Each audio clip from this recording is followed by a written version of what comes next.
Good morning, everybody. Welcome back to another Engadget podcast live stream. I'm senior editor Devendra Hardwar. I'm joined with our another senior editor, Daniel Cooper. Hey, Dan.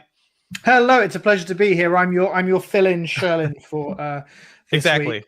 We expect you to do everything Sherlin does, so I hope you're a Google, mastermind and and all that stuff. Sherlin's on vacation. We forced her to go on vacation, so she's going to take a break. We're going to have a chill episode. Yeah, well-deserved break. Sherlin got stuck doing all these Samsung reviews all at once, so we don't want to break Sherlin. We want her to keep going. So let's let Sherlin get some rest and shoot her some notes on Twitter. If you miss her, I'm sure she'll appreciate that. We'll be talking about a bunch of stuff today. Some news. Basically news over the last 2 weeks, because we didn't have anything going on last week. We didn't have an episode last week. We do have a lot of news to catch up on. And also we'll be taking some of your questions. So just hold on to those, lock and load them. We'll do a specific point, and those questions will go into the episode. This is going to be a pretty heavy Q&A episode for us. So, hey, thank you for joining us, everybody. Let's just see who's here. Chi-Ming Chung. Hello, Gabriel.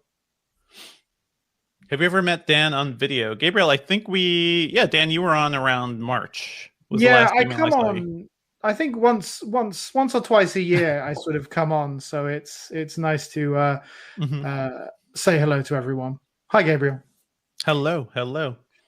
This can be chill. Put on some smooth jazz, everybody. We're gonna vibe with some news, and we will be talking with you all. Hello, DCH Pitchers, Josh Saksjeva, our regulars. I'll be shouting you all out. So Sherlin is out today, and Ben, our producer, is also out. So I'll be juggling a bunch of stuff at the same time. Should be fun. Hello, everybody. Okay, your recording is good, Dan? My recording is good. Let's do it. Okay.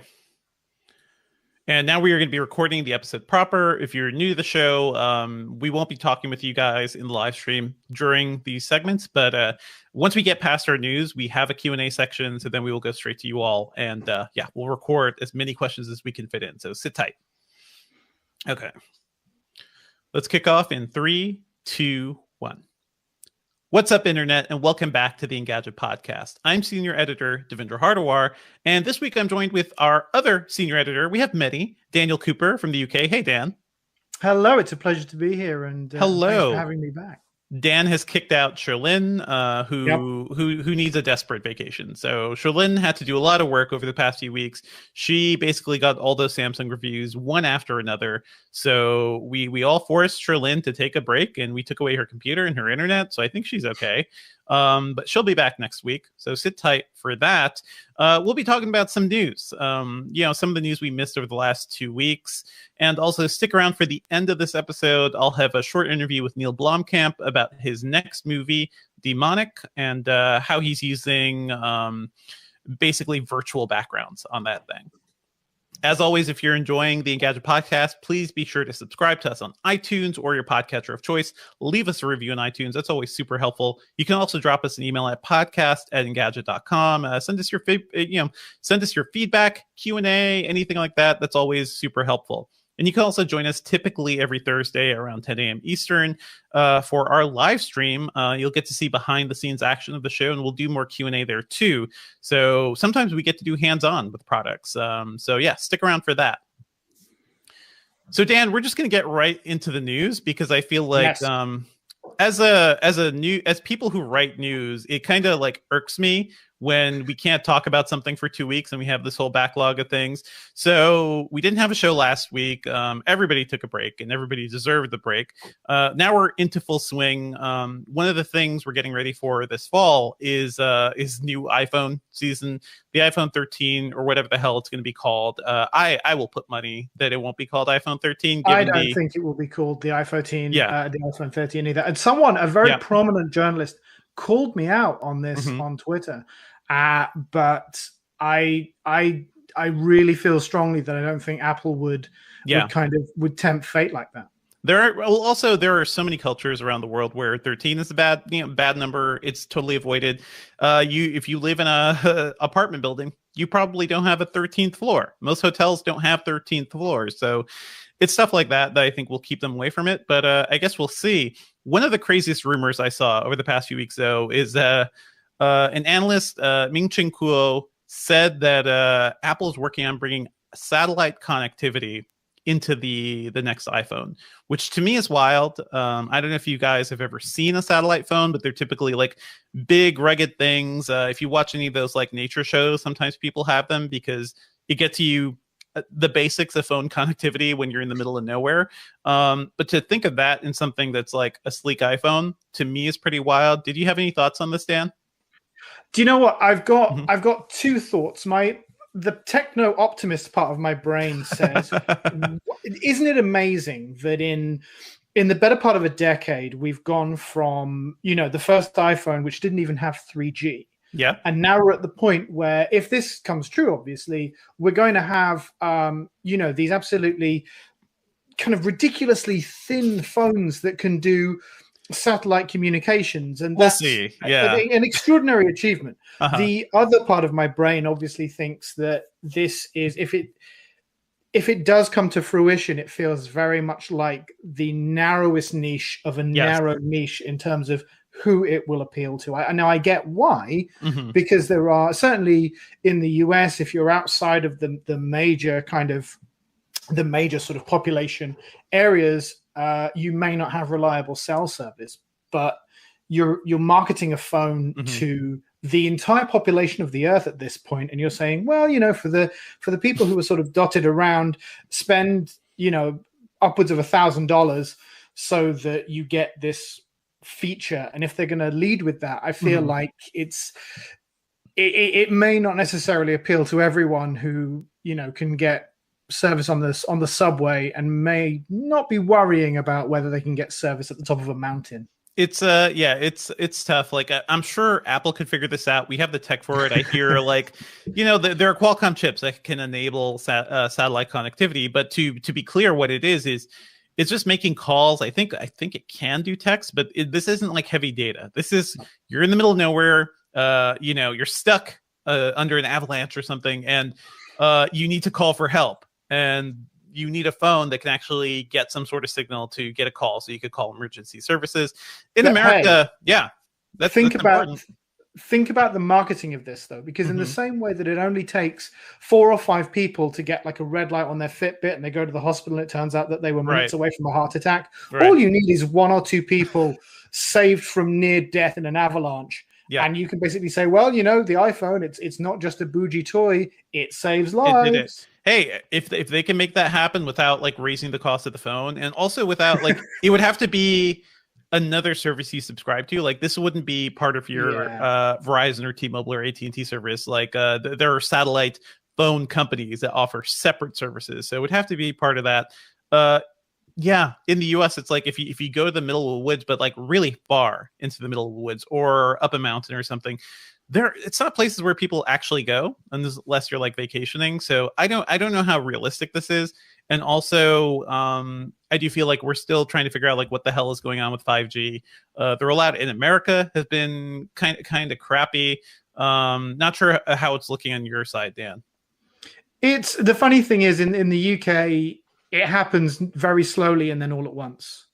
And I think I'm still on an older iPhone, so I haven't seen it. But my wife, who's got the iPhone 12, it's very weird because we're in quite a small city, comparatively speaking, and all of a sudden she's getting 5G notification. It's switching over, and she's sort of baffled because we haven't heard anything yet. But I think we are now. We're at the point where it's no longer news when an area gets 5G. It doesn't really mean anything either. Like I don't know if you guys have noticed any major speed improvements. That's a thing we'll be talking about moving forward. And actually, related to this, folks, I don't know if you all have seen the news, but we are no longer part of Verizon Media Group. We are now Yahoo. Our company has officially been sold to Apollo Media Group. It's been sold to a private holding group. We are rebranding as Yahoo. We can disparage Verizon as much as we want now, I think. Is that how it works? But yeah, we'll be talking about 5G across America and the world. What's up, Dan? No, I'm going to say first, I'd like to say, a very fond goodbye to Verizon. I never had to use Verizon, so you've lucked out. and also obviously hello to our new overlords. I love private equity finance groups, and I'm sure they're You know, I'm sure Apollo's your favorite Greek god, right? Yeah. Oh, completely. And I'm sure they're very decent fellows who I'd love to have over for dinner one day, in the style of 50s sitcoms. So yes. We all saw WandaVision. We know what that looks like now. Yeah. But yeah, things are changing over here. Who knows what the next iPhone will bring? I'm like personally not super excited for this one, but I guess we'll see what happens. There's also a bit of other Apple news. They announced late last night that they're going to allow some media apps to link outside of the App Store for payments, which is apparently it's just one link, and it's only like certain types of media apps, but it's something. Right now, if you download the Netflix app on your phone, for example, you can't sign up for Netflix service from within iOS because that would go through Apple's processor. They take a 30% chunk. That's been the whole story, for now. Now, Apple, I believe it was in response to the Japan Fair Trade Commission. Like there have been a lot of complaints from developers about how Apple is handling the App Store. This is like one minor concession. It's like one link. Please, you could go over here, go to the internet, the dirty worldwide internet, and pay for a service there. That's something, at least. Yeah. It's savvy. It's savvy. It feels very Apple in so much that they've waited until just before the world's regulators force them to do something. Because, I think that governmental pressure is coming, and it's coming very quickly. Yes. And they've done, at the very last minute, they've done less than the bare minimum with the A, it's only reader apps, B, it's a very limited, still very heavily prescribed method of communication, but it's probably just enough. Mm-hmm. That means that, for instance, in the EU, we've got Spotify basically saying we want a more direct relationship with our customers than Apple. Apple is getting in the way. Well, now Apple can say, well, no, we're not. Without conceding a single thing, they can say, no, our position has evolved. Now you can access it. You have a link. You have a link, mm-hmm. And it's in a way, it's the sort of evil genius that you have to applaud. Mm-hmm. Whether regulators do or not is another story, but we'll see. And I've seen people are still making the argument that, hey, this is Apple Store, they could do whatever they want. I do think like when something becomes so dominant as the App Store has become, Apple is no longer a bit player in this market. They are a driving force. I do think like there are certain points where these platforms need to be forced to open up if they're big enough, and to actually innovate, these things need to happen. There's also a little bit of Apple news. I saw Gabriel in the chat drop this, but they are allowing digital licenses in a couple states. Georgia is going to be one of them. I believe Arizona is going to be one of them. That's just another piece of news that's interesting. I think it's really only relevant when you're in the airport, because the TSA will be able to you'll be able to tap it with your Apple Wallet. You'll be able to tap your phone on the thing, and they'll see a digital version of your license. This isn't a thing where you should be handing your phone over to a cop or something. But I don't know.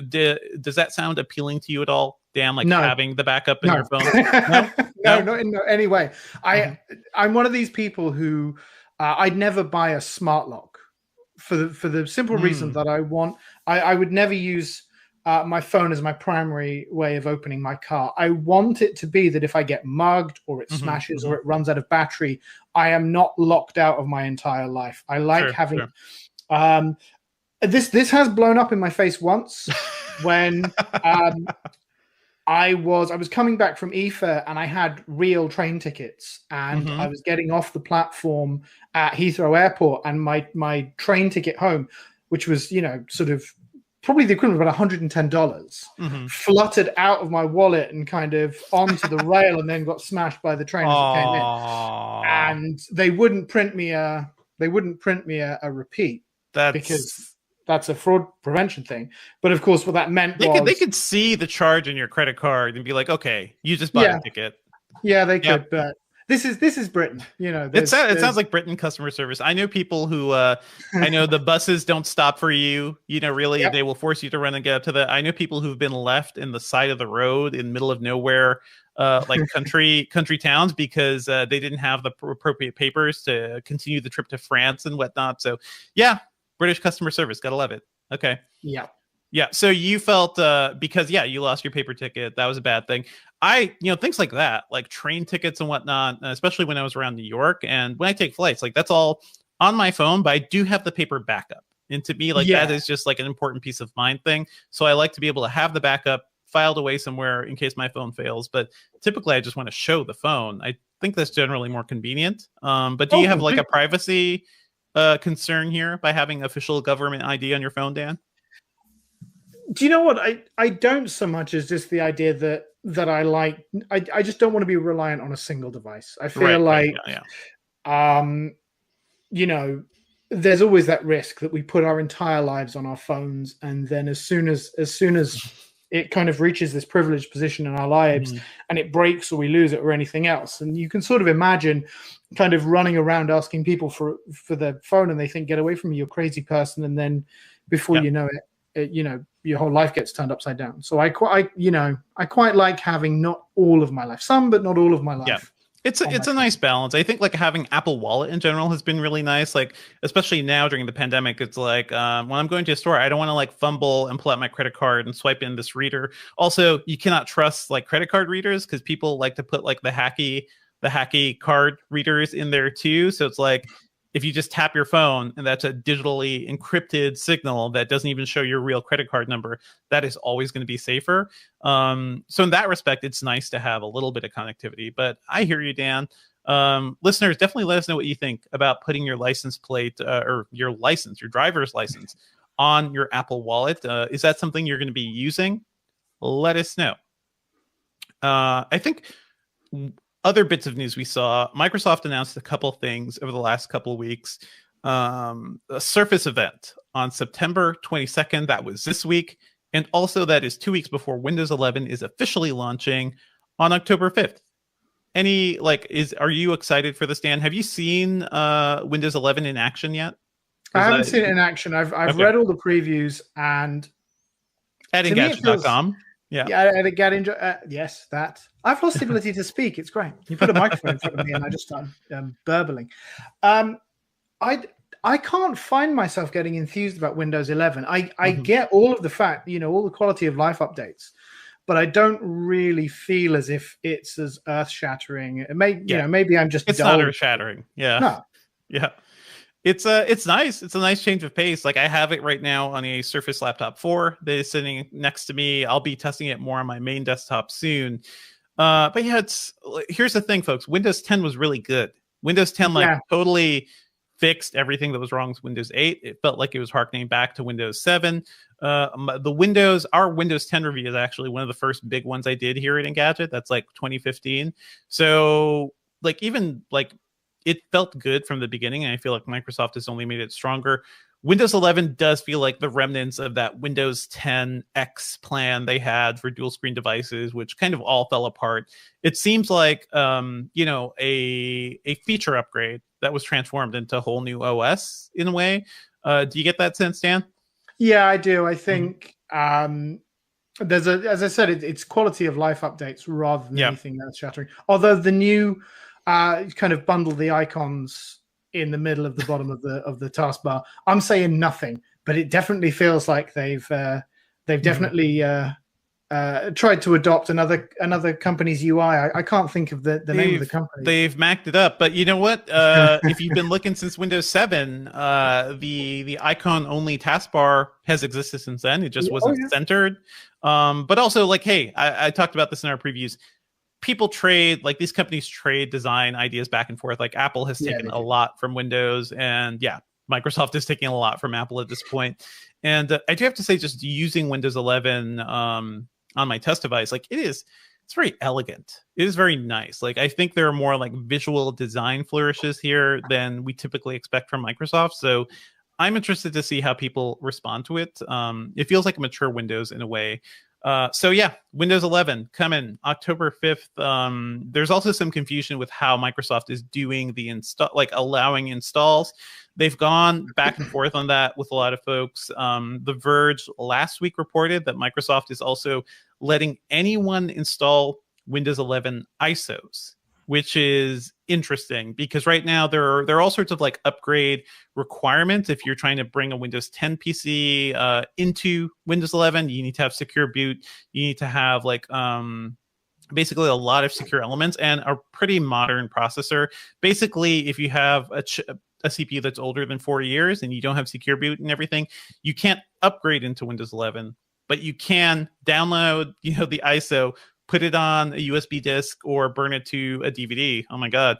But you can put it on a device and install it manually, which I guess is great for enthusiasts and like IT people, but maybe not regular users. Have you been following the madness around Windows 10, like Windows 11 installation? I think fundamentally it's a sort of sop to those customers who were using big, they've got this big infrastructure and they just want to kind of grab an ISO and see whether they can get Windows 11 working to a level that they can still do their business on it. But what's interesting is that they've sort of very publicly discussed that. You know what I mean? Like, I think most companies, I think, would sort of keep that information to their sort of pro channels, to their IT channels, rather than announcing it to everyone. It's true. Yeah. But it's nice. I mean, I'm sure there is older hardware that will probably be able to run it. If it's fine. You'll get a reduced experience, but you will be able to run it. And I applaud Microsoft for saying, well, the ISO is available. Take your chances. Take your chances. As a former IT guy, I always look for the ISO. Like, I used to have a bag that was just like, okay, emergency Windows. It was Windows XP. It was Windows ME, Vista. Like back when I was doing IT stuff at school, I had to have all this stuff to be able to fix everyone's computers. Having a separate Win 11 ISO is nice. There is an argument from a lot of people that it seems like Microsoft is pushing people to basically upgrade their computers, maybe unnecessarily. I'm not sure how you feel about that. Or like, I'm not sure how I feel about that. I don't get that sense. But is it like, from your perspective, Dan, does it seem like they're kind of pushing people to upgrade too because of all these requirements? The thing, do you know what? It's more that whilst Windows 11 is the newer thing, I don't really see why you can't linger on the current system for a long while. I'm sure Microsoft will pull support for it at some point in the future. They said like 2025 is when that's a ways away. Yeah. So even if you buy a machine now and it can't, well, I guess if you buy a machine now, it will definitely work. Yeah. Yeah. If you bought a machine maybe 2 years ago and it can't run for whatever reason, it can't run Windows 11, you're still going to get sort of 6 years of life out of or use out of it, and probably a little bit more, because Microsoft is famous for always pushing back support. Absolutely. So I think, given the kind of the massive blob that is all of those PCs that are running Windows, this is the only way you can sort of stagger and manage that transition, because I think previous versions of Windows have always struggled with this backwards compatibility issue, where the OS gets so massive because you're trying to serve every single customer who has an even vaguely compatible machine. This feels like annoying for those people who are kind of caught on the cusp, but but it's a fair compromise. It also, like, not to defend Microsoft too much, but it is really hard to make massive system-wide changes, because Windows has to support like a lot of stuff, like way back to Windows XP. So they're kind of limited in what they could do. This feels like on the heels of the various CPU vulnerabilities we saw a couple of years ago on Intel and AMD chip. Like, they are trying to really lock down Windows into a more secure environment. So, hey guys, like, if you want like less malware, if you want like a potentially less vulnerable PC experience, a lot of these restrictions will be really useful. But like you're saying, Dan, I don't think you're left out in the water. The one big thing is that there is, was it DirectX 12 Advanced, like the highest level of gaming performance, along with their new memory technology, the stuff that's in the Xbox Series X and S. That is only going to be on Windows 11. So gamers, I think, are going to feel that need to really get the upgrade if they can.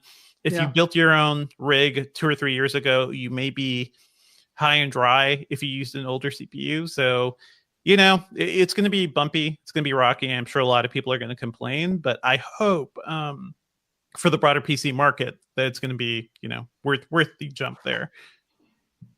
I couldn't agree more. Sorry, let's move on. It's okay. It's okay. Let's move on to we have a couple other stories too. I can't let's move on to this other story, and a pretty important one too. September 1st, which would be yesterday as of this recording.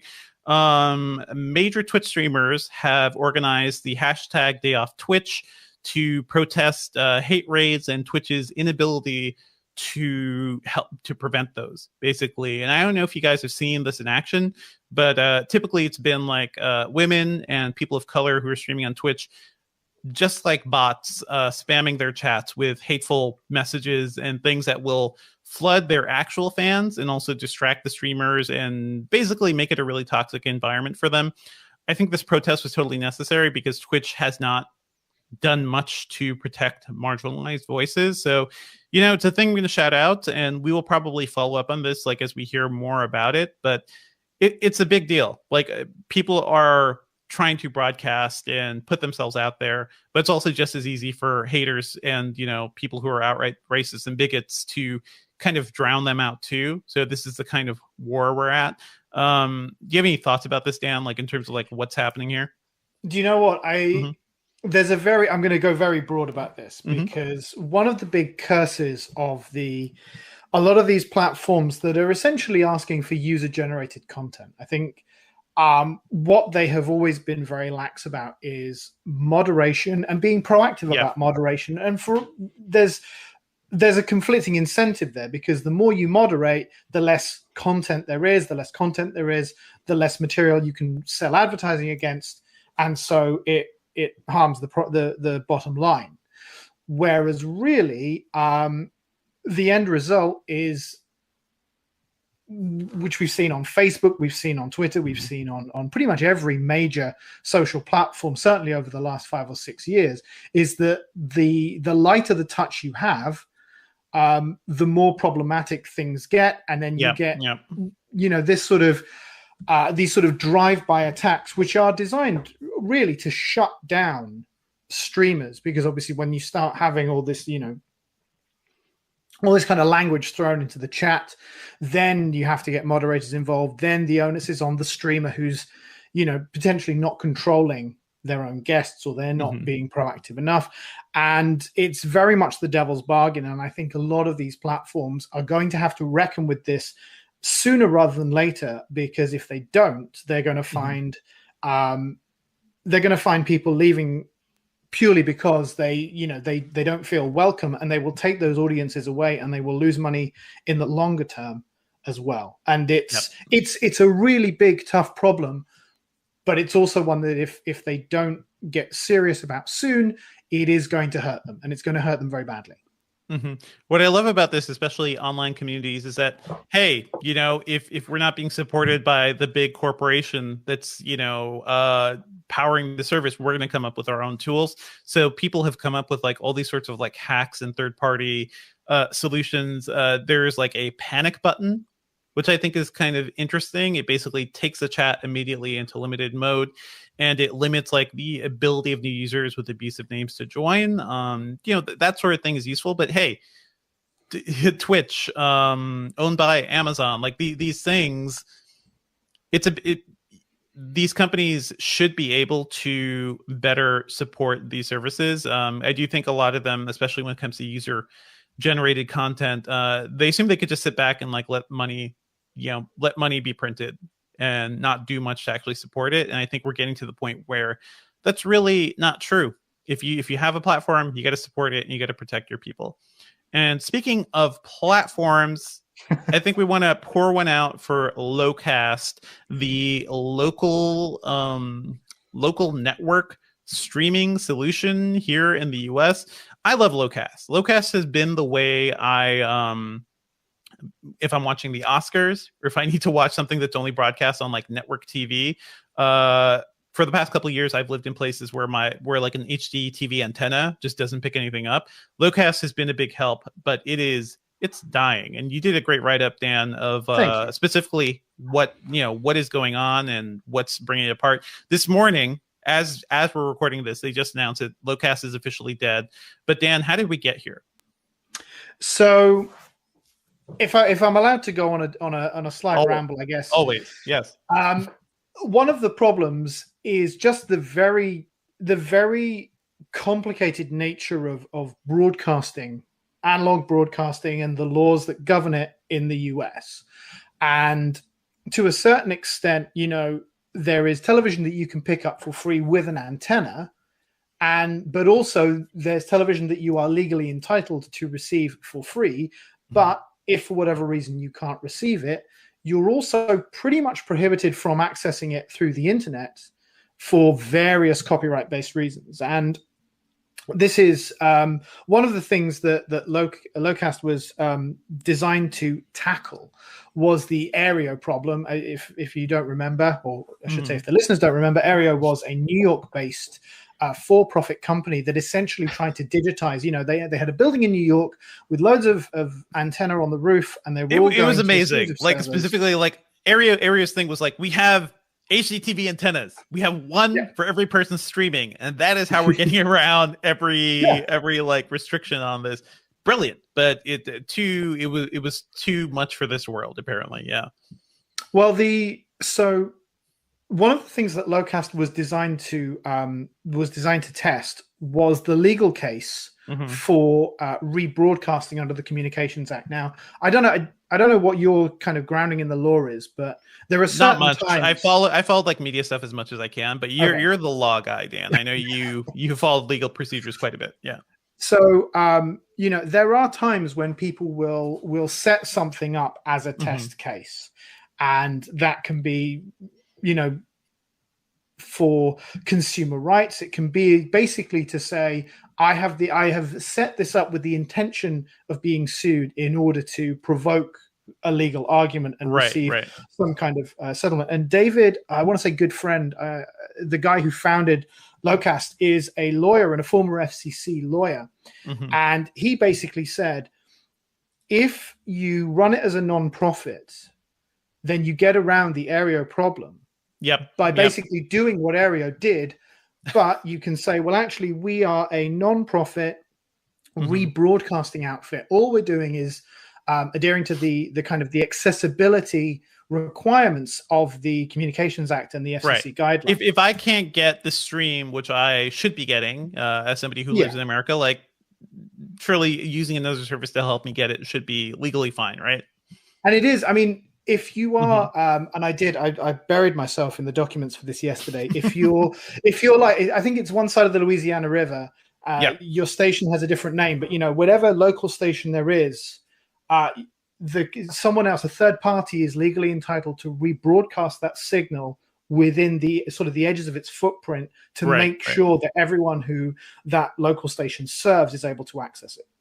And so this was set up with that intention, with the intention of testing whether this legal protection would work. And the networks say, actually, this wasn't a philanthropic enterprise. This, the dude who founded it is very close friends with high ups at AT&T and Dish Network. And, there is, I better say, reportedly, and there's a Wall Street Journal or a New York Times piece on this from 2019, where the idea is that several prominent media executives in the kind of the pipeline business gave money or helped the founding of this company. And the big network said, well, actually, what you're doing is you're using a loophole to get around paying us carriage fees because, this is essentially a money dodge because you're paying this supposed nonprofit. And Lowcast, I think Lowcast was sort of doomed, by the fact that the networks were never, ever, ever going to not bury this company in litigation. And also because the court found that Lowcast was earning way more money when you're a non-profit. Obviously, there were rules about how much money, surplus money. I won't call it profit, but obviously, you know, there's surplus money after running costs. Revenues, yeah, I don't know. Yeah. Whatever you want to call it. And Lowcast was taking significantly more money in than it needed for running, and also it was using some of that money to push into other territories, other states in the US. And the court said, well, you are, broadly speaking, you know, you are walking like a for-profit enterprise and quacking like a for-profit enterprise, and so therefore we are going to remove the sort of the legal shield that was keeping you running. The EFF said that this was, you know, a very flawed judgment, and I'm a little bit surprised that Lowcast has just shut down. I don't know whether it's a case that they just felt it isn't going to be worth pursuing it because the big networks have so much money and they have so much to gain, or they have so much to protect from this, that they're just going to, you know, bury the company. But I would imagine that, and you know, give it 2 or 3 years and another company will try this, or another project will try this very same thing, until there is real sensible reform of the media broadcasting landscape, because it's not going to work. This idea that you cannot, you know, that the accessibility provisions for analog broadcasting cannot be imported to the internet because of reasons, because we want people to buy a Hulu subscription or anything else. There is going to have to be a change here, because otherwise, you know, as analog TV goes away, it's gone. People are going to. It's not here anymore. We you know what I mean? Though, like. Yeah. So is this an argument, Dan? Like, I'm just thinking, like, if before, analog signals were a thing that were legally required. Now, broadcast networks, which take a lot of money from the government, are required to, you know, spit out digital signals that anybody should have access to. Is Lowcast just an argument for a nationalized form of, like, hey, there should be an America streaming service, you know, that gives you all your broadcast networks that everybody can just access depending on their location? Like, to me, that's what the argument seems to be here. But I don't know if we'll ever see that, you know. It would. I mean, it does sound very communist. Yeah. So, how dare I? But these companies are taking government money, folks, like because they're producing something that should be legally accessible by people in America. So, hey, just a thought, just putting that out there.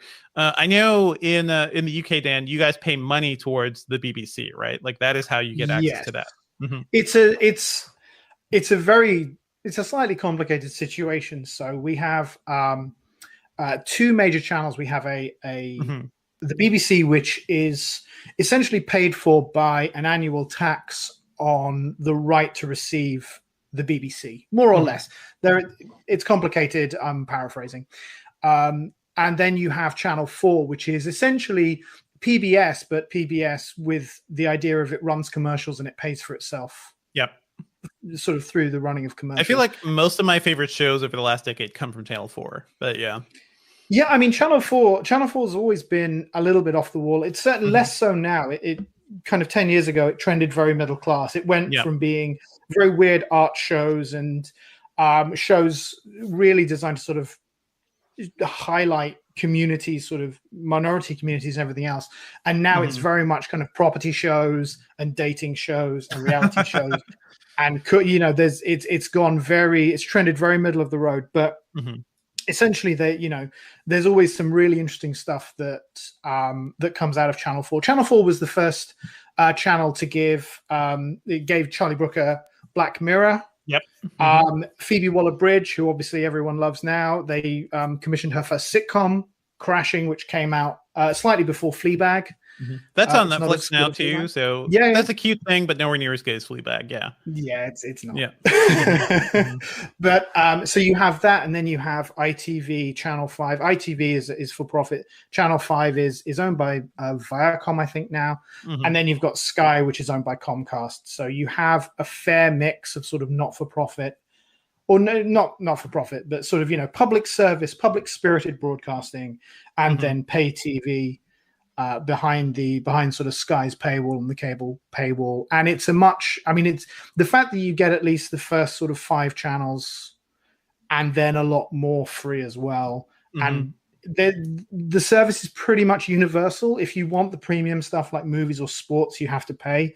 And certainly if you want like the premium dramas, you have to pay. If you want like the HBO stuff, you have to pay. But by and large, you get enough content universally that you know it's not a mishmash. Gotcha. Well, you know what?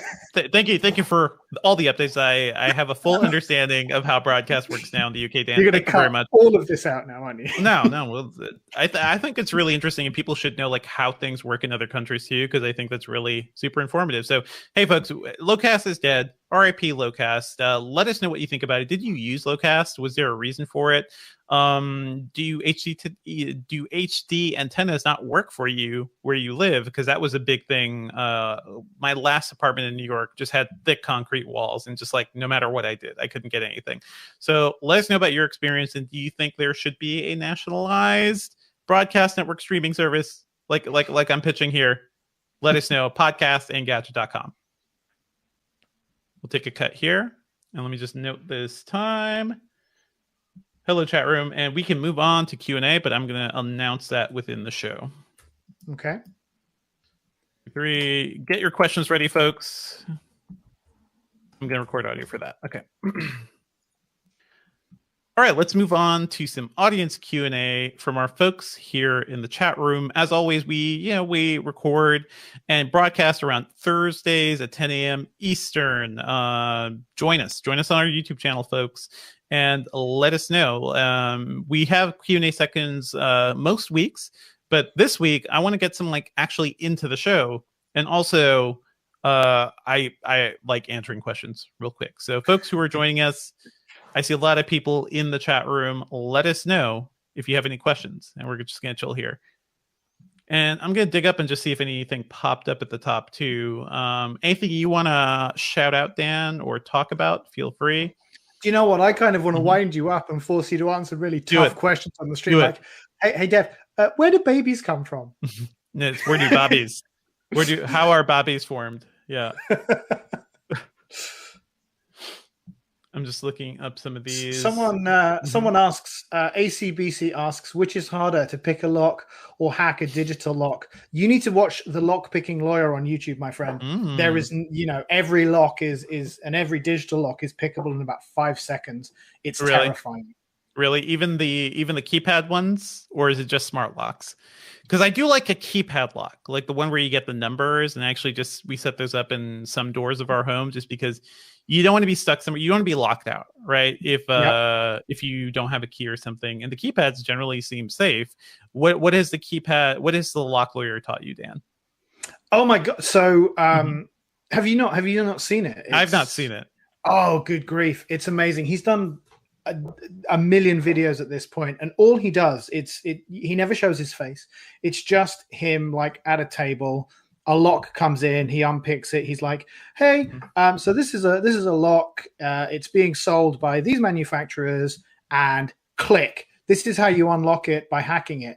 And then he'll get like a digital lock, and he'll say, "Okay, well, this lock, all you need to do is get a very strong magnet, and you just go flick." And so many of these smart locks just get completely rendered useless by a strong magnet in about 3 seconds of effort.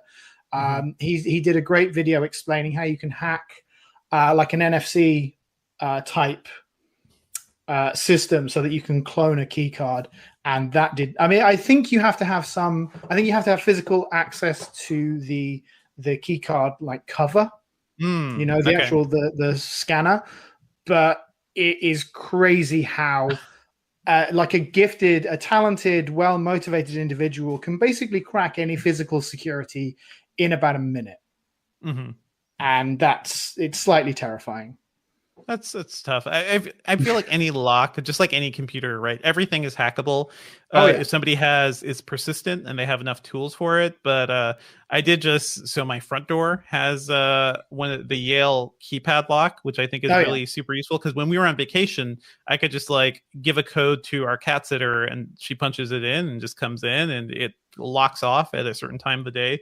That was always super useful. And funny thing is, like when we were staying, like by the beach somewhere, they had the same lock too, and that's how they get all the guests to get into and out of the houses. To me, that's a good thing, especially if you don't like connected locks. If you don't want something Wi-Fi connected, a keypad, as long as you can remember it and you don't mind like changing it or creating like guest codes for other people, I think that's generally like, that's a pretty nice thing. It is worth the extra cost, because then you'll never be locked out of your house, which to me is always a concern. That's happened to me before, and now that I have a baby, I don't ever want to, be locked out. Okay, we're looking at Hamad. Okay, Hamad S. Sumru is asking about features of accessibility in Windows 11.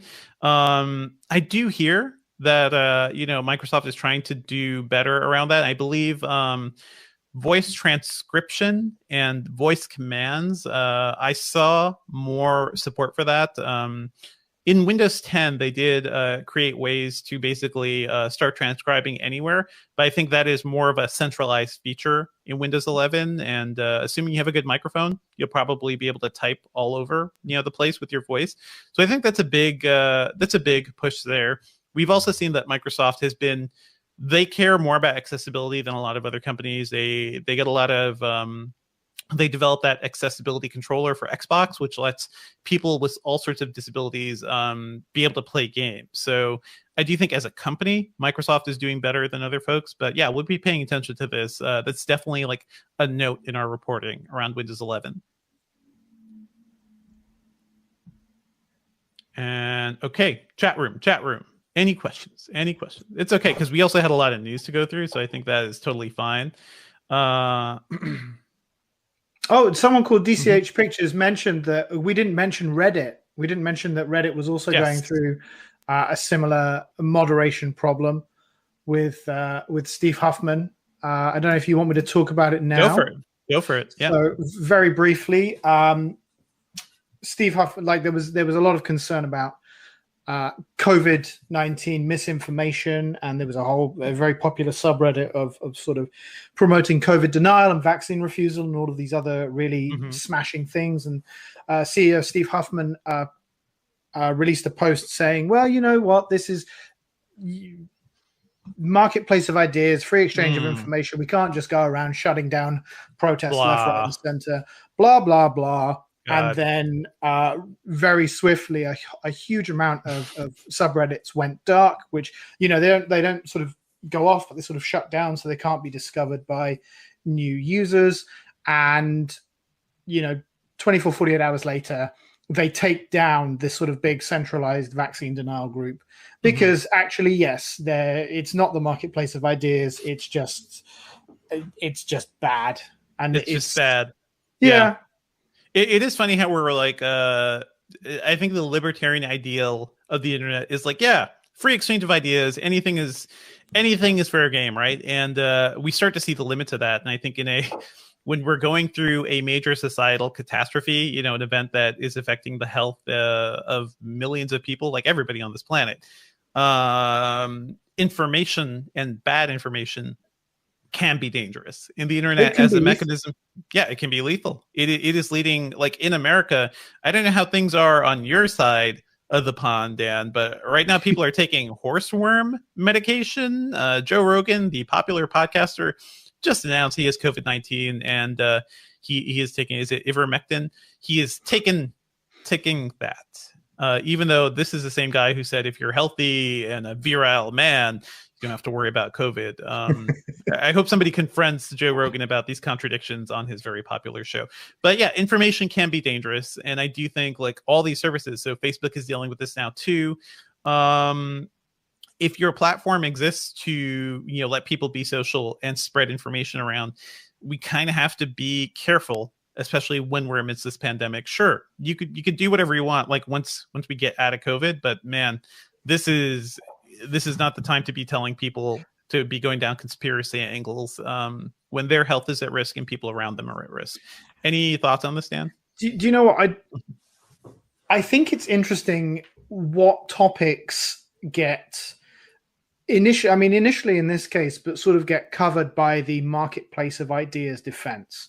And you notice that it's always ones where there is a certain group of people who are very willing to sort of very deliberately defend something that's almost indefensible.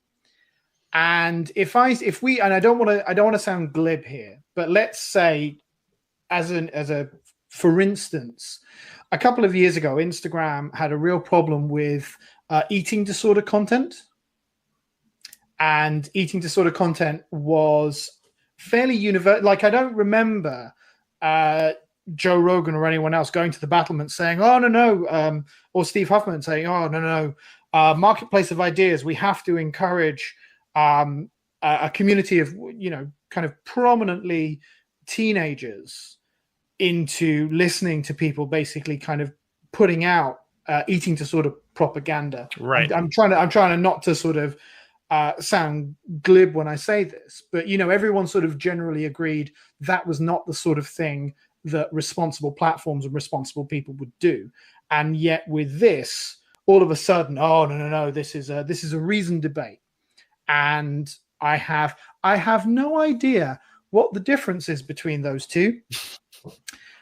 But and I have no idea why one is treated with reverence and the other one is sort of generally accepted to not be a good thing. Mm-hmm. I'll leave that up for the listeners and viewers to decide. But I think it's really interesting that there seems to be a double standard here. And again, it goes back to this whole user-generated content thing, where if you don't...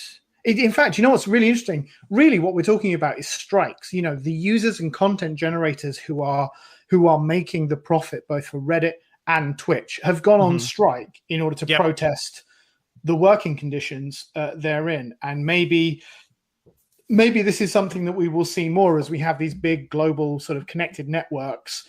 You have the ability for these people who are sort of performing a lot of unpaid or underpaid labor to now organize and decide collectively, well, actually, this is an unacceptable situation. Absolutely. And even if you're being paid well by these platforms, they still need to do right by you is the thing. Like a lot of arguments I've seen too is like, oh man, these really popular streamers are making so much money. They shouldn't have to complain about anything. It doesn't matter. It doesn't, like, these platforms should do better about avoiding people. Yep. Okay. We're also testing the limits of free speech here because I had to block certain people on the YouTube because people are just being jerks about it. Like, hey, this is the domain of discussion, folks. Like, we're just talking about the news here, but let us know if you have any other questions you want to dive into. Otherwise, we will just move on. We've got some other topics to go on. I'm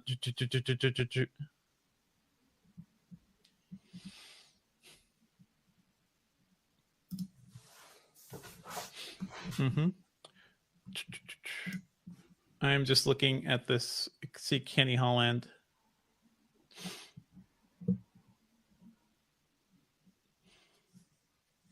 Okay, Kenny Holland in the chat room says, I have a ThinkPad T440p with Windows 10.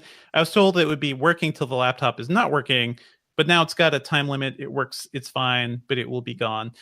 Kenny, do you want to elaborate on what is going on? Are you saying, are you getting the Windows activation error?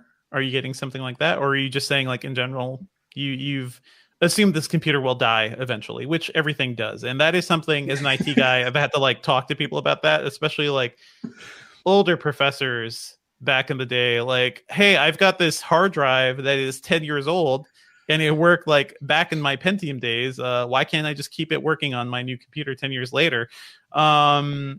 Things die, unfortunately, folks. So this is where we need to have, like, a whole episode about backups and double and triple backups. Have local backups, have cloud backups. Things like that are really important because everything will die. That is the my report from the war, from the war front of IT. Everything dies. Have backups. That's the only way to keep yourself sane. This podcast episode's taken a turn. I hope it's not me. I feel like no, it's just in general. It's also like relying too much on the chat where we're like, I don't know what's happening here. But yeah. It's okay. I see ACBC mentions to Kenny that the computer will still keep working. He'll receive updates in the future, and that's true. If you have a Windows 10 computer right now, it's gonna keep working for a while, and Microsoft says that they'll fully support it until 2025.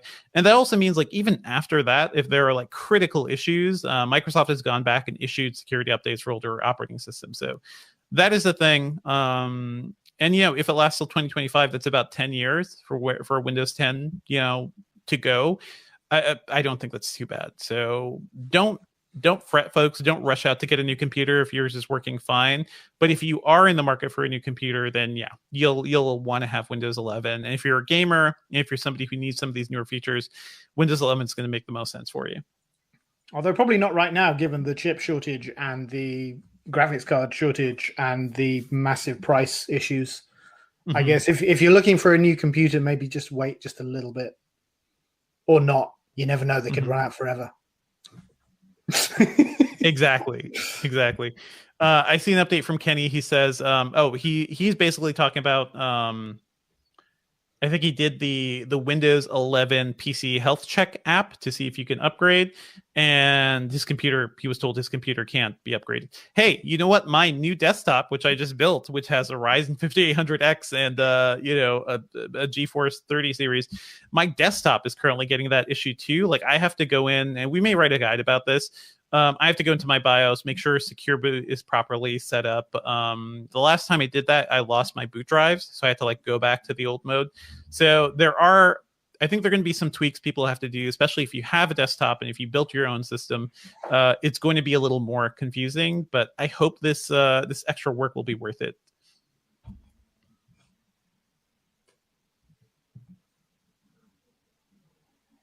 Okay. Mark Dibley asks, does Windows 11 have any further improvements for running Linux?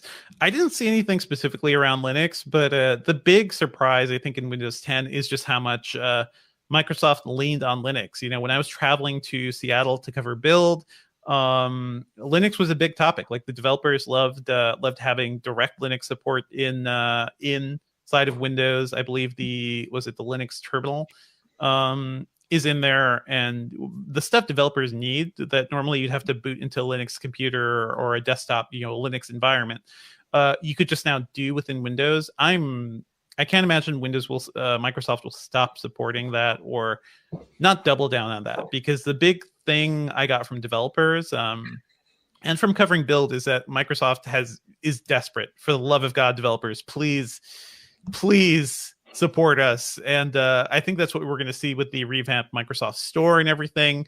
The big problem with the Microsoft Store so far in Windows 10 is that a lot of people just didn't want to build apps for it, and there were a lot of restrictions for building those apps too. They are loosening those up. We are hearing about the Microsoft Store redesign. That is going to be a big part of Windows 11 as well, and I'm sure a lot of that will come to Windows 10 too. But Microsoft opening up restrictions, allowing more types of apps into the store, and also I think they're taking less of a cut, far less than what Apple is taking from app developers. Those should all be things to entice them to get into the Microsoft Store. So hopefully they can make that work better in Windows 11. Cool.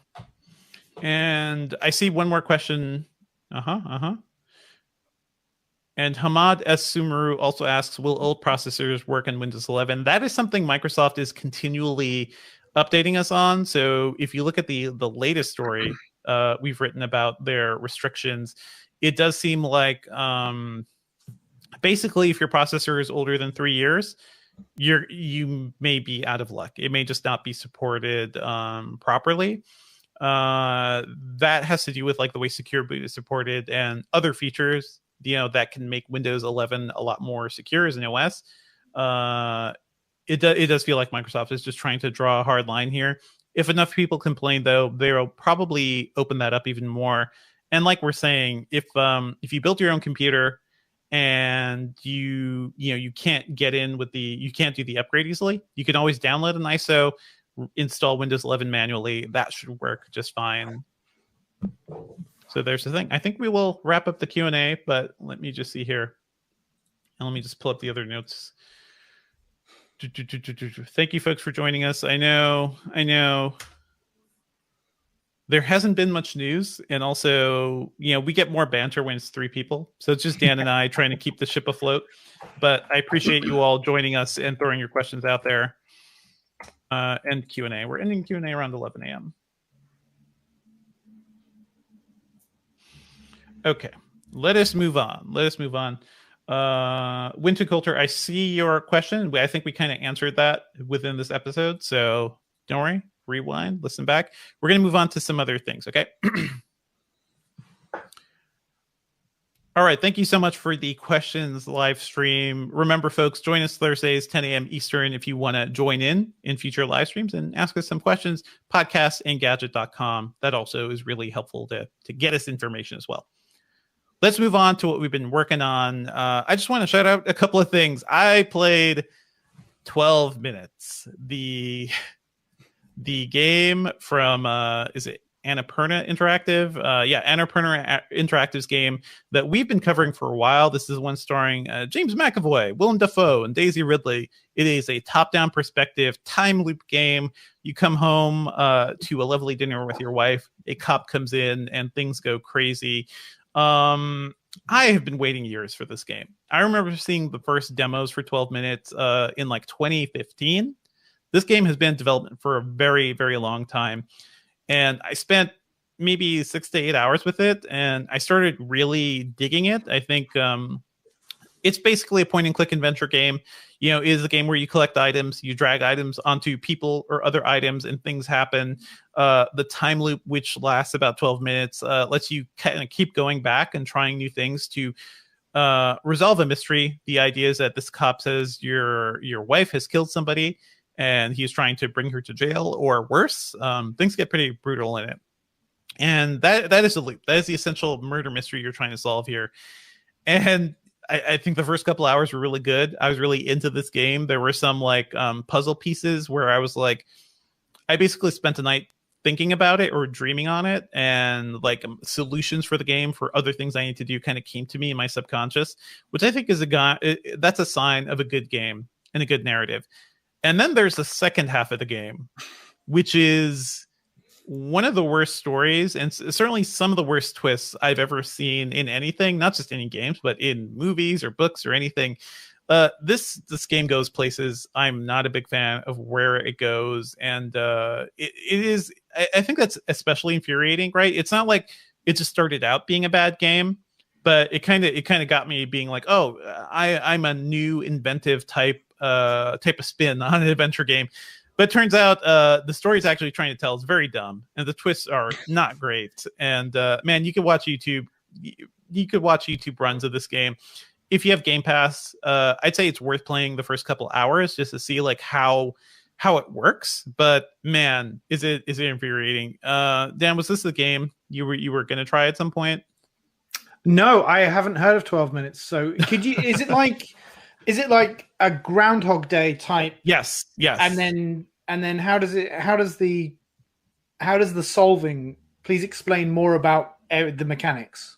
Well, it's like Groundhog. It is actually very much exactly like Groundhog Day. Like as you go through this loop, you get more information, and you find out some stuff about your wife's history, and then you could start to give her information and prove you're in a time loop, which I think is kind of fun. Tell her things that you absolutely wouldn't have known, or things she was going to tell you. And those parts of it I think are really cool. But man, this game just starts to fall apart when it gets to the actual meat of the mystery and what is going on. And there are some I don't want to say Shyamalan twists here, because I think the cliche is that all Shyamalan movies are based around twists. That's not true, and that's a whole other 2-hour podcast. But go check out my review of Old at the Filmcast. That movie is all over the place too. I enjoyed Old a lot more than this movie is the thing, or this game. Wow. Yeah, that is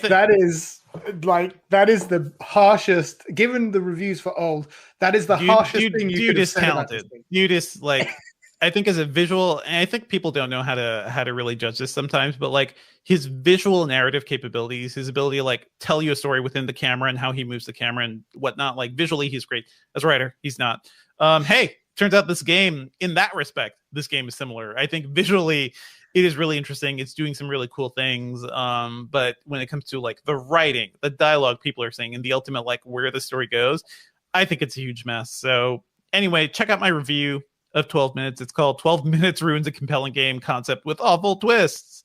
And let me know what you think about it if you play a couple hours or if you finished it. I know a lot of people who just hate played this game because it got so ridiculous. They're like, I gotta see where this goes. And I'll be honest, like by hour 6 or 7, I was like, yeah, I really want to see like how this train wreck kind of concludes. So yeah, that was my impetus to keep going with the game.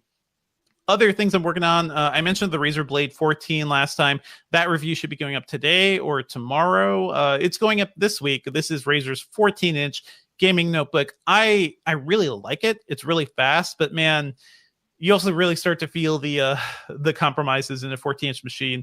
It runs really hot. The keyboard is more cramped than I would like, and I feel like in a shooter where you're really hitting those WASD keys, you don't want your fingers to feel cramped there, because that ruins the entire point of having a gaming laptop. So it's good. It's powerful. I like it a lot more than the Razer Blade Stealth 13, which is their 13-inch machine, which is really underpowered and incredibly overpriced. I don't think anybody should buy that computer. The Blade 14 at least like has a fit for it. I just wish maybe it was a little lighter or it was more differentiated from the Blade 15, which is, hey, Razer's premium notebooks are good. And the Blade 15 now weighs around 4.4 pounds. The Blade 14 weighs like 3.9. So it's like a half-pound difference. It's not that much. And I do think like for a lot of people, the Blade 15 will just serve you better. But keep an eye out for my review. We've got a video of that going up too. Dan, what have you been working on? So I've got a few things that I can't talk about yet that are going up in the near future, but I wanted to talk about the Pavilion Aero 13, which I reviewed last week, which I was genuinely surprised by. It's one of HP's sort of fairly low end machines. It's a Pavilion, so that's how you tell with HP, by the way. Pavilions usually their lowest, and there's Spectre, and then there's Scepter, right? The one above that, but the idea behind this, because it's Aero branded, and so the Aero is like the thin and light, sort of really crazy light, sub brand there. And what they've done is they've made a genuinely surprising thin and light. I think it weighs. I can't remember if it weighs the same or it's like half an ounce. 2.2 pounds. Yeah, 2.2 pounds. I think it's the same as the LG Gram. Which is that's pretty light. Yeah, which is super light. But whereas with the LG Gram, you've got really hobbled performance. This is running I want to say off the top of my head, a 5800U, which is a Ryzen 7 5800U. Sure. So that means it has a bit of Radeon graphics too. It's got Radeon graphics. Yeah. It's surprisingly thin and light. The compromises are really obvious all over the thing. The display it's just an HD. It's not HD because it's 16 by 10, but it's HD. Like don't write in. It's HD. The keyboard is fine, but it's too crowded. There's an extra function row which annoys me. It's got half height arrow keys. It annoys me. The trackpad is very serviceable. But it's under $1,000 and it's got Radeon graphics. It's actually quite powerful. Like, it doesn't do well in benchmarks, fair enough. But in day-to-day stuff, I can play games on this thing perfectly well. I can work from this thing perfectly well. And it's in a body the same size and weight as an LG Gram, where you would normally get sort of super weak Core i3 performance in terms of the entry-level model. And even I compared this to the XPS 13. And how dare you? I know, right? I know, very controversially. But when you look at it from like a spec-by-spec basis, the XPS 13 is obviously a way more expensive, way nicer machine.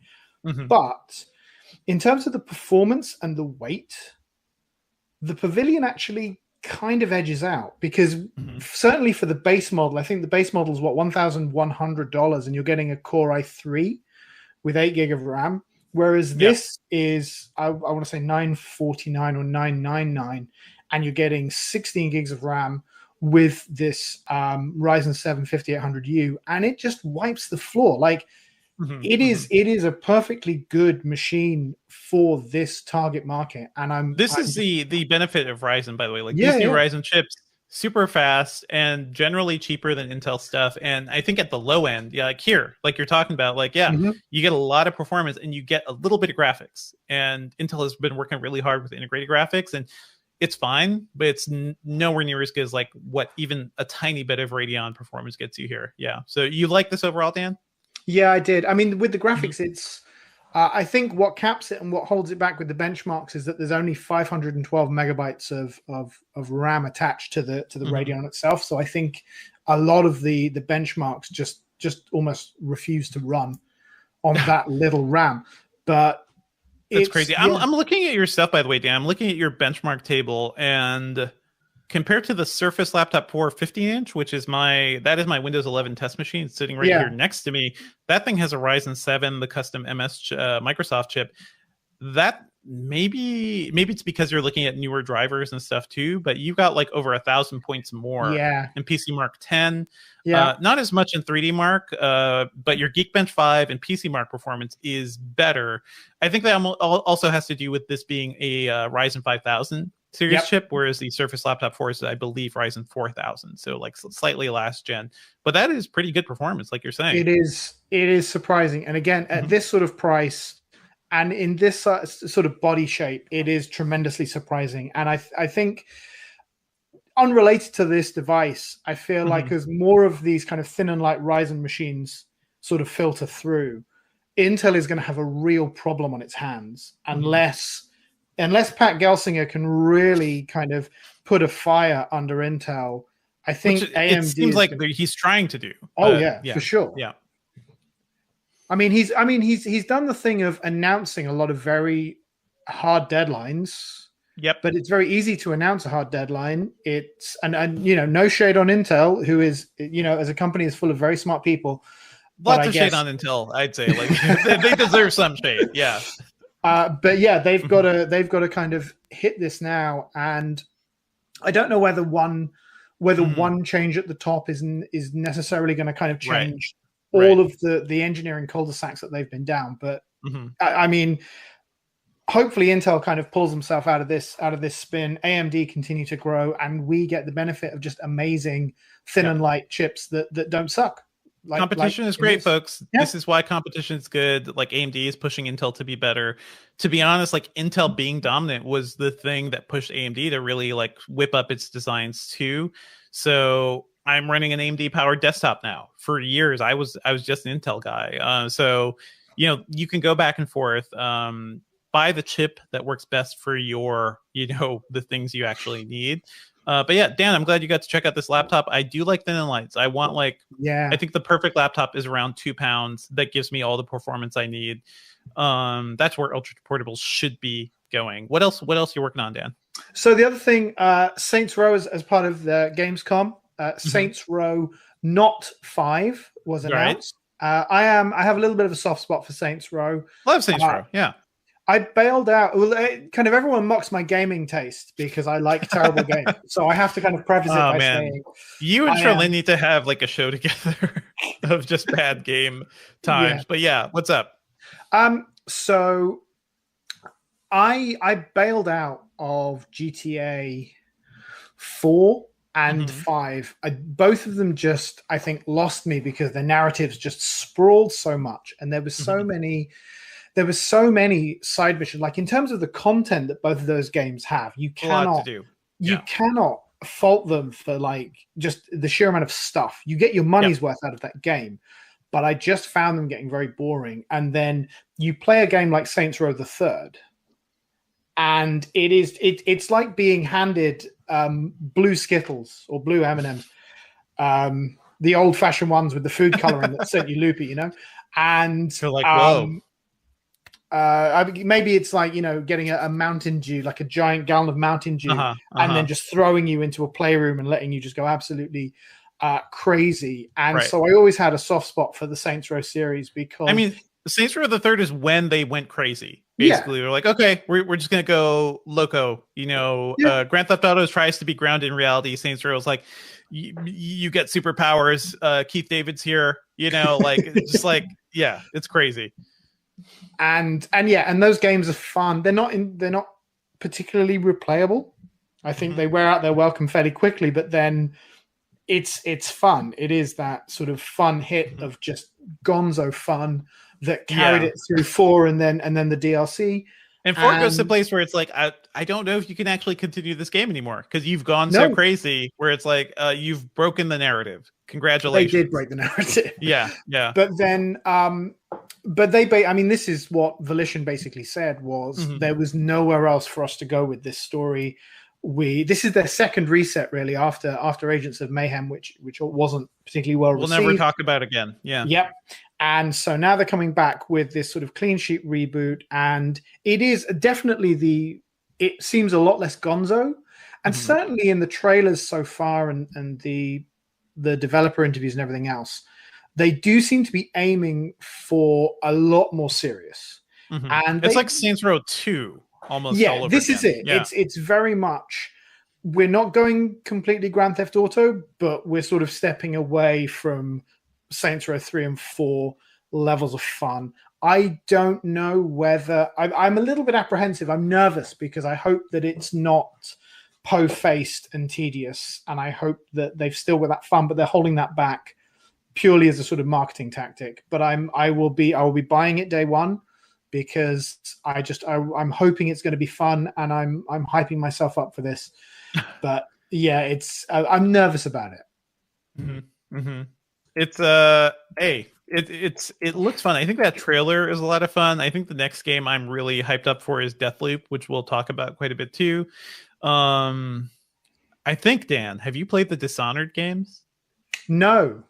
I think you will love the Dishonored games. I'm trying to like that is my mission, is to try to get everybody onto it, because it's like it is like French fantasy. It is first person, but it's like French fantasy meets sci-fi. Great narrative and whatnot. It's first person, and I think it's the only game to get like first person sword fighting down well, even though you get projectiles and stuff. Anyway, everybody play Dishonored. It's on Game Pass. And Deathloop looks really cool too. Thank you for the update on Saints Row, Dan. You are welcome. Let's move on quickly to our pop culture picks. I've been watching Ted Lasso. I've been watching a lot of Ted Lasso, and I think something happened on the internet where it's like, I wasn't completely following what's happening, because I think once this discourse started happening around Ted Lasso, basically there has been a backlash against Ted Lasso season 2, and I basically did the Grandpa Simpson walking into the bordello thing, where it's like I walk in, I take a look, I just twist right around, like whoop, right, no, I'm leaving the internet today. I think it's because of the Christmas episode, which for full disclosure, both Dan and I have access to Ted Lasso screeners because we cover stuff from Apple TV Plus. Also, we're huge Ted Lasso fans, so like, you know, it's a thing we want to be able to like, you know, cover if we needed to. We've been gushing over the Christmas episode for a couple of weeks now. The broader world, a lot of other people saw the Christmas episode and they were like, this show was bad after all. It turns out. It turns out everything that's bad about Ted Lasso was in this Christmas episode. And I just think that's absolutely insane. But what are your thoughts on this, Dan? Because I'm trying to like talk about this without like seething in rage. It's like we have one good thing in the world now. It's called Ted Lasso. Don't like ruin it with your bad discourse. But what's your thoughts? It is pardon me. It's very infuriating because it seems like the discourse machine had to at some point turn. And now that Ted Lasso is very popular, and you know, I think the first season there was an arc. There was an arc of popularity. Yeah, like towards the end, it was a slow burn. And I think a lot of people were turned off with the idea, you know, it's a commercial they've made into a sitcom. Well, I was turned off. Like, I will be upfront, and I talked about this on the show. I never liked Jason Sudeikis. Like, I think he has what you would call a punchable face. I think the movie Colossal, which I'm not sure if you've seen, it's a Nacho Vigalondo film. I think Colossal is the thing that has made the best use of Jason Sudeikis, because I think the smarminess that is like underneath his nice guy exterior, that movie does a great job of like showing that. Whereas Ted Lasso is just all about, he's a nice guy. He's a nice guy. But we start to learn that he has trouble. Like there are things going on underneath the surface. But yeah, go on, Dan. Okay, so I tell you what, one of the things about the Christmas episode, which I guess people are waiting for the sort of the narrative other shoe to drop. Right. And what I find maddening is that this is a half-hour sitcom. Okay, this is not Succession series 3. Okay, people are treating Ted Lasso as if it is The Sopranos and Succession and The Wire all rolled into one. And I will admit, as much as I have enjoyed the series, I do get that there is a certain degree of discomfort because several of the episodes that have already aired, I'm going to be fairly vague here just to avoid spoiling, several of the episodes that have already aired end on what could conceivably be described as a cliffhanger, and then it is ignored afterwards. But it is a sitcom first and foremost, and so it is existing in a world that is slightly, not completely, but it is slightly heightened. So stop expecting Gravity to behave in the same way. It is a sitcom. Secondly, one of the things that you put it this way, one of the things that me and Dev know, but we can't talk to you about, is that some of the plot lines are going to take a little bit of a left turn, and certainly the episode that airs not this week but next week is it very much kind of drops. It sort of drops an emotional grenade in your lap, and it's not necessarily that all of the plot lines converge, but as a standalone episode, it just feels as if a tipping point is reached. And I think that's why Apple haven't sent out screeners beyond that point, because I think they know full well that this is why the discourse so far is wrong. And the other thing I will say is, and I said this the last time we were discussing Ted Lasso on this very podcast, is that I didn't trust Bill Lawrence and Jason Sudeikis, because it did seem like they were just ripping off Major League, and it was very two-dimensional. And then at South by, here's the thing, at South by this year, Bill Lawrence said, yeah, we fooled you, because the first couple of episodes are essentially just a rip-off of Major League in terms of the narrative, and then there's this sharp left turn, and all of a sudden it changes. And you have to understand the discourses people right now is that these are talented, really clever people who understand the environment in which the sitcom is being watched and received, and they are playing I think it's fair to say, agree with me or not, I think they're playing a different game to the one that everyone is expecting them to play. I mean, that is the entire season too. Like this season, minor spoiler, but this season begins with a beloved character killing a dog. That is the beginning of Ted Lasso season 2, a show that has been, heralded for just being about positivity and feel good and niceness.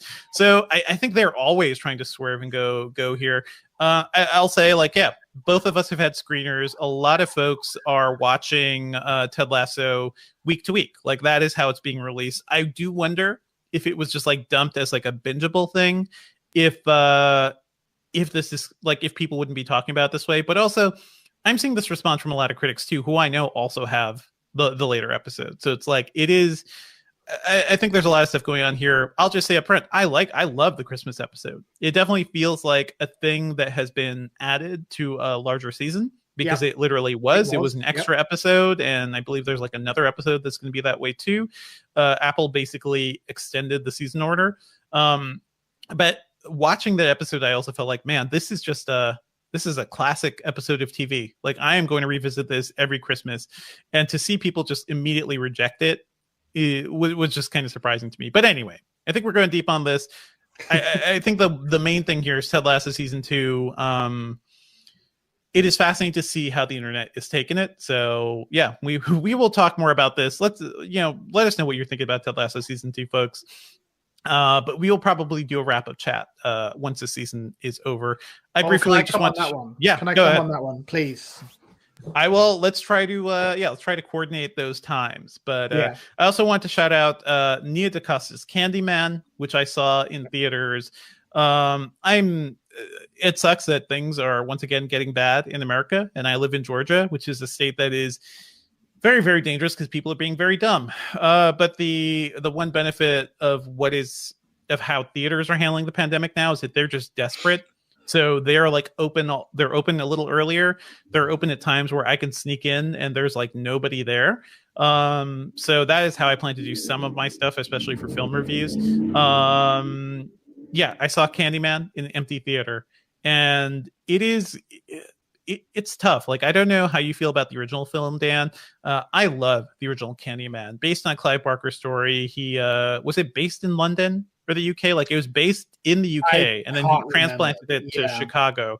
The director of the original film transplanted it to Chicago, and just in terms of it being a movie that was deeply about race and the state of America, and also just complete dread. Like, I love the original Candyman so much. This movie is a direct follow-up in many ways, but it doesn't have that same sense of dread. I think like it is almost like a cookie cutter redo of Candyman. There are some great like horror elements in here, like in terms of the kills and some of the set pieces, but it never felt scary. It never felt like I never got that like skin tingling sense of dread that the original Candyman got me, which is kind of a shame. I'm just going to put that out there. So let me know if you guys like that. Just hit me up on Twitter about this one, probably. I want to ask about this because I haven't read very much about this because I don't know how I feel about, because again, the original is a mood. It is like, that's it. The original is like, it is all about like the feeling it evokes in you. It has a Philip Glass score, it has tremendous actors. Like Tony Todd is incredible in that movie. It is a mood. It has texture, which is a thing I like to talk about in films. To me, this film does not have texture. Like there's nothing to it in many ways. But go on, Dan. Well, I was going to ask you, what is the sort of, if you can without spoiling it, what is the modern day update? Because I understand that it's they've tried to kind of give it a tech angle or whatever these days. So how have they tried to take something that's quite primal, quite sort of lizard brain in terms of the fear of having this person sort of pop up behind you when you're staring in a mirror? How have they changed that? I mean, the basics are there, and what I love about the original film too is like, I think we all have these like folklore stories of like, a thing, Bloody Mary or whatever, a thing you conjure in the mirror. But that original film also like it evoked like the horrors of racism in the US, and kind of how that the stain on this country could kind of linger for decades or a century and become its own horror in a way. I think this movie kind of does that too. It also like it modernizes it too, because like hey, the Cabrini Green projects where the original was filmed have been knocked down in real life, and they've been replaced by condos. And this movie is talking about like, the condos that have been built upon that legacy, the people moving in and gentrifying the area. It is about a lot of things very obviously, but there is very little subtext to it. Like it is so blunt in a way. So anyway, I'm going to be talking about more about this on the Filmcast, my movie podcast, but I just wanted to shout it out because I know a lot of people are excited to see Candyman. Any shows you wanna shout out, Dan, or movies? Do you know what? The only thing I've been watching apart from Ted Lasso is Lower Decks, which I have to say I've been enjoying. Star Trek Lower Decks, yeah, Star Trek. Well, I don't think anyone's calling it Star Trek Lower Decks. I think we're just calling it Lower Decks. Those of us in the community, the Trekkie hive, we're just calling it Lower Decks. There's no need to preface everything. I hated when they rebranded Enterprise in the third season to Star Trek Enterprise, because Paramount were worried that people couldn't grasp that the space show on a spaceship called Enterprise might not have been about like a Star Trek related series. But it's fun. I'm really it's the most fun out of all of the kind of the Paramount Plus now reboot era Star Trek shows. I think Lower Decks is head and shoulders above everything else. I'm enjoying it so much, and I'm enjoying how you watched the first season when it came out, right? Or are you just watching the second season now? No, I'm following on with the second season with the releases. Whereas I think we got a weird schedule in the UK because I think it sort of hit Prime a couple of weeks afterwards, whereas now we're getting it like the day after or a week after. I can't remember. But either way, it's and I'm loving every minute. I'm loving spending time with these characters. And again, it's one of those shows whereby it's just nice to hang out. It's lovely to follow along, and it's never one of those shows that really demands you get like a big belly laugh, but it's a really fun way of spending half an hour. It's consistently, like, it's funny in the way that Rick and Morty is funny too, because it's by one of the former Rick and Morty writers, so it has that like vibe of like quick hit jokes and like great characters and great context. But yeah, I'm glad you're enjoying it, Dan. Anything else you want to add about that? Or we've never talked about Picard, but maybe that is another discussion, because oh boy, what a mess. Do you know what? I really, if I had the time, I would be one of those guys who shoots like an hour-long video about all of the things. But I don't care about like the canon and the context. But I think Picard had so many great ideas that were just so badly organized and so badly developed. And so much of it felt like all of the characters felt like they were pretending to do the things that they were doing, and the motivations weren't clear. And I think, I'm a big Michael Chabon. I've always said Chabon, but it's Chabon. I know it's Chabon, but I love his books. Yeah, his books are great, but all of the kind of the novelistic depth seemed to go. And I don't know whether it was him because this is his first sort of major show running project, or whether it was Kurtzman doing his Kurtzman thing of just dumb it down, make it louder, make it dumber. But there were just so many moments where I felt this is a wasted opportunity. This is a wasted opportunity. And it made me feel very sad. I will hate watch the second series, and if I get the time, I will make the hour-long YouTube video. But I feel like if I do, I'm going to be marked off as one of those angry nerds who's just mad about things. Whereas I'm not. I'm genuinely not. I don't know. As we see from this podcast, I think that is going to be your new title, your new work title.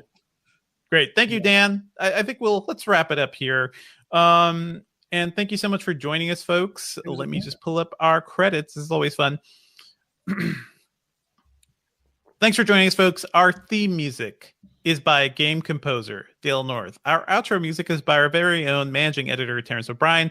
The podcast is usually produced by Ben Ellman. I'll be editing this one, so send all the complaints to me. You can find me online at Devindra on Twitter. I also do the Filmcast podcast at thefilmcast.com. If you want to hit up Sherlyn and see how she's doing on her vacation, she's at Sherlyn Lowe. Like, Dan, where can we find you? You can find me on Twitter at Daniel W. Cooper, but I check it once a month. So any knee-jerk hate can wait. Send Dan all your Star Trek opinions. You can email us at podcast@engadget.com. Leave us a review on iTunes and subscribe on anything that gets podcasts, including Spotify. Okay, we're good here. I think I'm going to have to wrap too, because I have to work on some stuff, folks. So thank you so much for joining us in the chat room. And I'm glad we got to do an actual Q&A episode, folks. So I will put some shout outs on Twitter for more questions for future shows. But thank you all for joining us. I think we can wrap, folks. Thank you so much, video team.